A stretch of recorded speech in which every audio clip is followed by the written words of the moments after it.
Welcome to the Consultants Training Institute's Emerging Leaders Series. I am Brien Jones. The Emerging Leaders Series is designed to highlight professionals within the business valuation and financial forensics industries who are contributing to the profession, to the industry certifications, conferences, journals, articles, magazines, publications, and also mentoring professionals who are just coming into the field. This installment of the Emerging Leaders Series will feature a conversation with Peter Agrapides. Peter is an MBA, AVA, with Houlihan Advisors in Salt Lake City, Utah. His practice focuses on the valuations of businesses for gift and estate tax purposes, and he has valued a number of companies from small family businesses to companies over $1 billion. He has been behind the scenes with valuation industry research, case law specific, for over 15 years. He contributes a regular column to the Valuation Examiner and also to the NACVA Ambassador's Quick Read. He is a current member of NACVA's Valuation Credentialing Board and an instructor for the Current Update in Valuations course for the NACVA. Please enjoy this conversation with the emerging leader, Peter Agrapides. Very honored to be sitting here next to you. As am I. Yep. You've been very much involved with NACVA for many, many years. Yeah. As an undergraduate student, right? Undergraduate at the University of Utah. 1998. And NACVA hired you at the time when we were just pushing out the Center for Economic and Industry Research, which is now Key Value Data. Tell us about, first of all, when you saw the position description for that research analyst.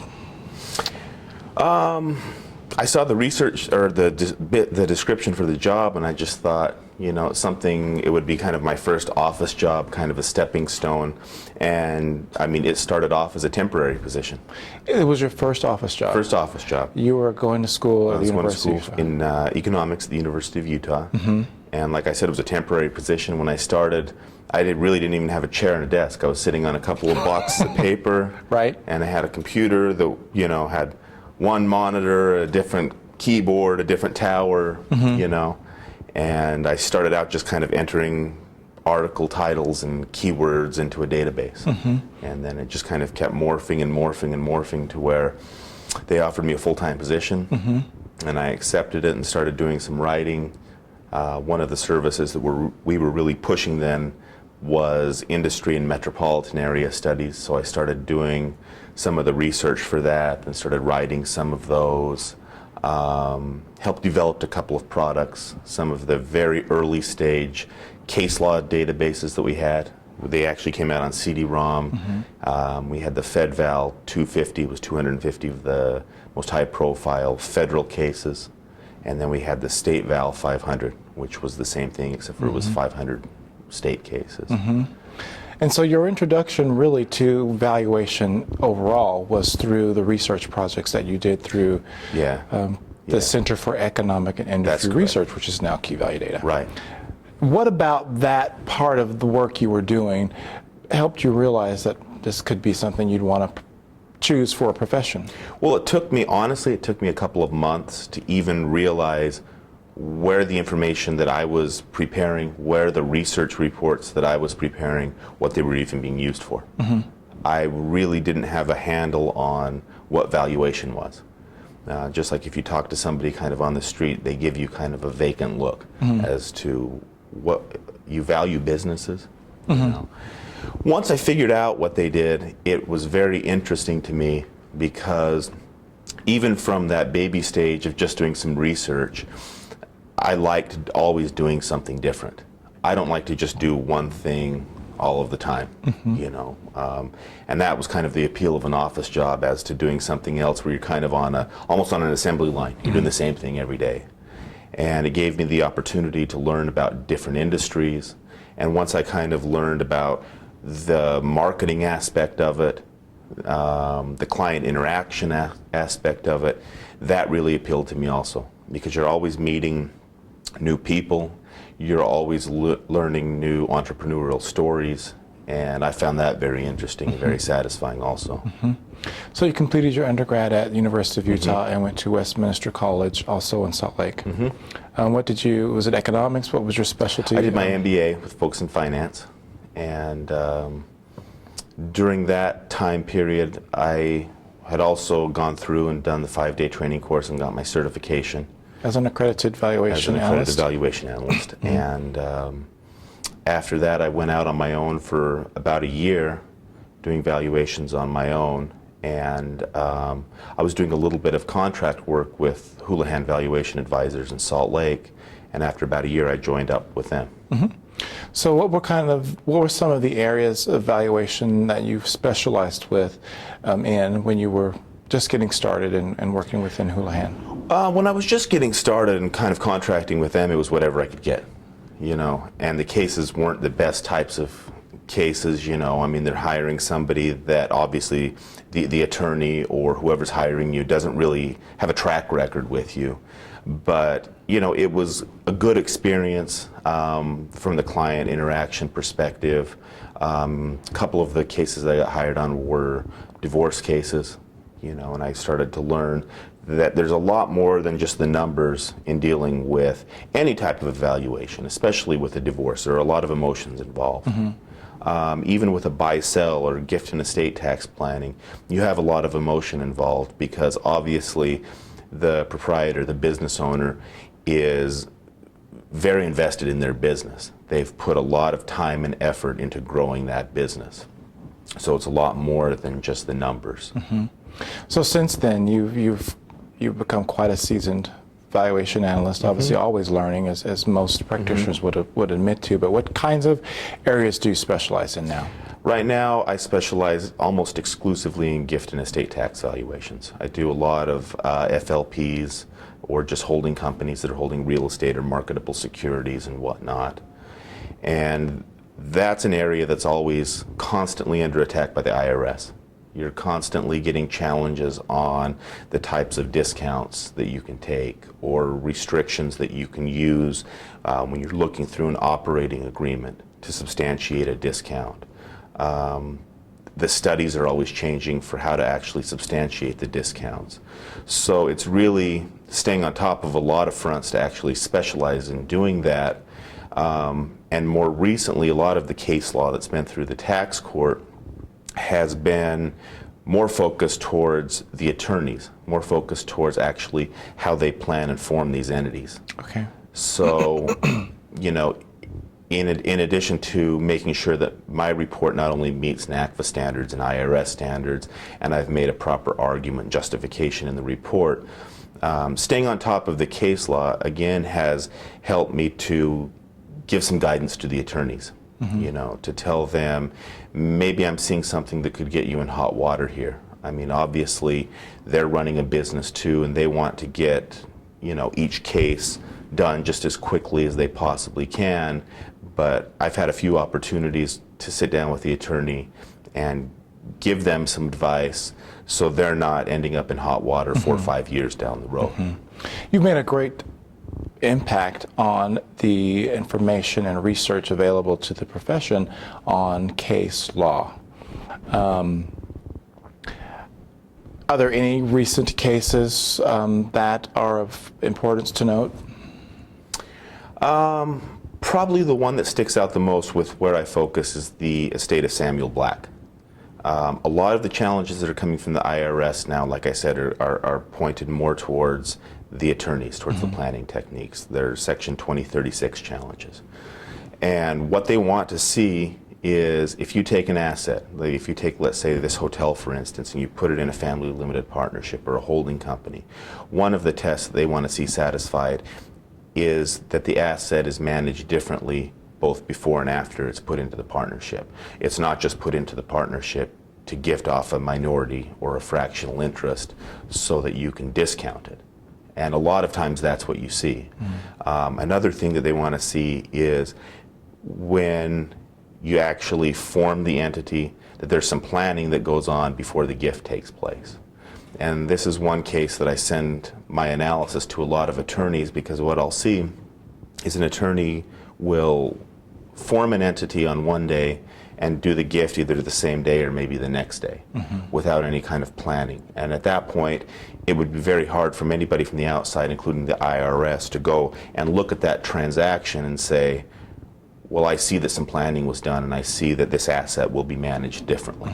So that's one that really kind of sticks out in my mind right now. One of the challenges in the accounting profession, and you're not a CPA, Right. but in the profession that is predominantly populated by a CPA, there's not a lot. The accounting profession isn't really growing. Right. And you were an undergraduate student not very long ago who have gotten to this profession and are becoming quite successful in contributing to it. But if there was a graduate student or an undergraduate student that just so happened to come across this video or this interview with you, thinking about an opportunity for them in this profession, what would you advise them to do? What would you say? Number one, to be patient. And I've had this talk with actual undergraduate or graduate students that have recently graduated and that have their accreditation and they're looking to get into the industry. They'll call the firm and say, hey, are you guys hiring? And there's a big jump between being extremely busy and then actually being able to bring on an FTE, to bring on another complete employee. So it's just to be patient and to be flexible. And during that time, keep learning, stay up on the trends and everything like that, and take any opportunity that's given to you. It may be just entering some financials, it may be looking for some transactions or whatnot, but doing those little things, you can make yourself indispensable, because it is a very time-consuming process to gather all the research and to write the report, to review it for quality, to make sure that the number makes sense. And if there's somebody that really knows what they're doing, they can really relieve a lot of that time stress for you. Because, the marketing piece takes a lot of time, whether you're going to networking meetings, whatever it may be to go and get new work, that's taking time away from actually writing the reports. You have a lot of other things that, take a lot of time, especially if you're doing like litigation. You're going to have a lot of meetings. If you have a lot of valuations, you're doing site visits, management interviews, and stuff like that take away from the time when the actual rubber hits the road. So there is a lot of opportunity, I think, for contract work and stuff like that. And that would be my best advice, is to just be patient and take whatever's given to you and keep learning through the entire process. You also have been involved not just in teaching and in researching, but also now in the governance of the organization, recently elected to the Valuation Credentialing Board. How has your involvement within the organization, initially as a contracted research person to now, what has been the value of your relationship to the organization? How have you benefited from that? From my relationship with NACVA? I would say, and I've said this before in speaking with outside groups, that it's been the greatest catalyst for my career. Not only did it get me started, number one, and I mean, luckily for me, it's geographically proximate because I live in Salt Lake and it's in Salt Lake, but it's not even that. I mean, very rarely do I ever go to headquarters, but it's just the opportunities. The organization has grown not only fast, but it's grown so dynamic that there's always an opportunity. There's always something to where I can gain some more knowledge, whether it's reviewing courses for NACVA certification, whether it's speaking, and frankly, the speaking piece has been the single best thing that I've done. I started teaching last year, and I think I taught 4 or 5 CTI or current update courses. And doing that really transitioned me into going out and speaking to outside parties, for marketing opportunities, and going to networking events, and just having the confidence not to do a hard sell to go talk to people, but just to go talk and get my name out and get them to know me. And that's what I've found is really the best marketing that you can do. I mean, it's not really going and doing a hard sell, giving somebody your business card and saying, I do valuations. It's just people want to work with you because they like you, they think you're easy to work with. So Yeah, NACVA, my relationship with NACVA has really been the catalyst that's really helped me, just grow. I've been through so many different courses, not in a setting of a classroom, but, going through writing questions, writing exam questions and stuff like that, given the opportunity to contribute to courses like the Current Update course,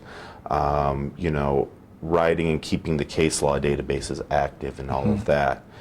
And then the speaking piece. It's really, I think, kind of completed me as a professional in the industry. This week, Tuesday, was a big day for you and your family, right?